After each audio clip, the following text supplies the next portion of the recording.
ingin menjelaskan kepada masyarakat tentang simpang siur apa yang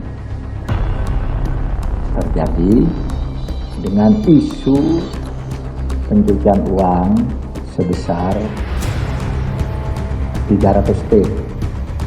Saudara,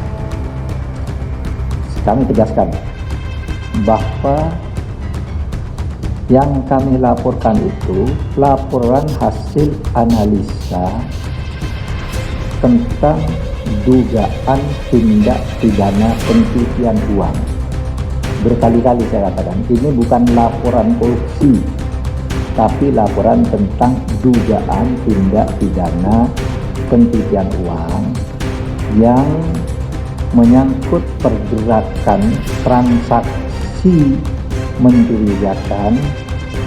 Saya waktu itu sebut 300 P.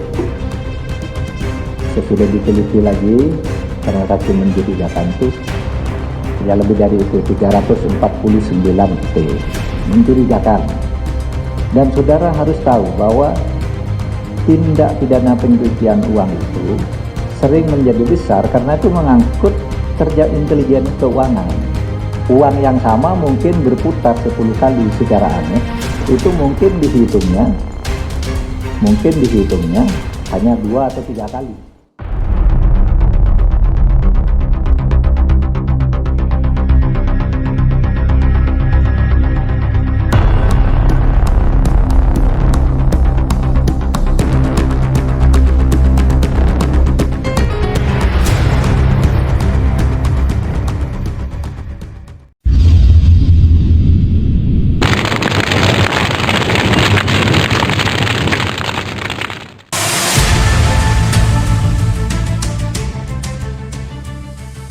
Buat orang saling curiga, apa alasan Mahfud MD bongkar transaksi mencurigakan 349 triliun ke publik? Sebagai intermezzo, Mahfud MD telah beberkan adanya transaksi mencurigakan. Transaksi mencurigakan itu Mahfud MD sebut berputar di lingkungan Kemenko. Bahkan Mahfud MD juga menyoroti ratusan pegawai Kemenko yang diduga terlibat. Yang menjadi persoalan di sini adalah tidak adanya tindak lanjut dari Kemenko sendiri. Pasalnya Menko Polhukam sudah melaporkannya ke instansi terkait sejak tahun 2009. Sudah dilaporkan tapi tidak mendapat respon, ungkapnya.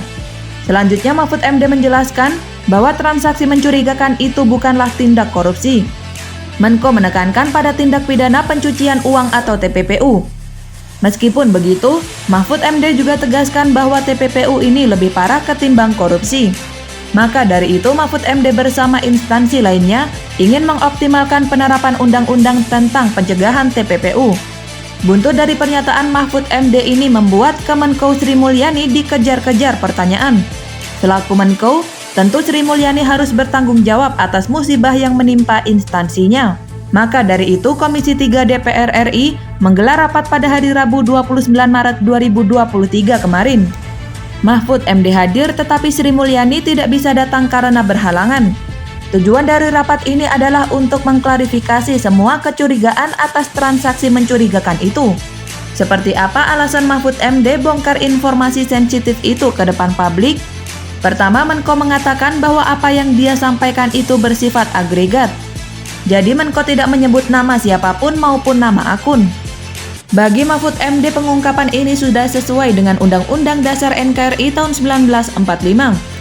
Ini ada ketentuannya di Undang-Undang Dasar, yaitu tidak boleh menyebut identitas seseorang, perusahaan, nomor akun, dan sebagainya. Dan saya tidak menyebut apa-apa kecuali angka agregat, jawab Mahfud MD. Penyebutan transaksi mencurigakan oleh Menko ini sebelumnya menjadi polemik. Bahkan anggota DPR Arteria Dahlan berniat memperkarakan Mahfud MD. Bagi Arteria, informasi-informasi sensitif macam itu tidak boleh diumumkan ke publik. Arteria Dahlan memakai Undang-Undang Nomor 8 Tahun 2010. Di dalamnya Mahfud MD bisa saja dijerat hukuman pidana selama 4 tahun.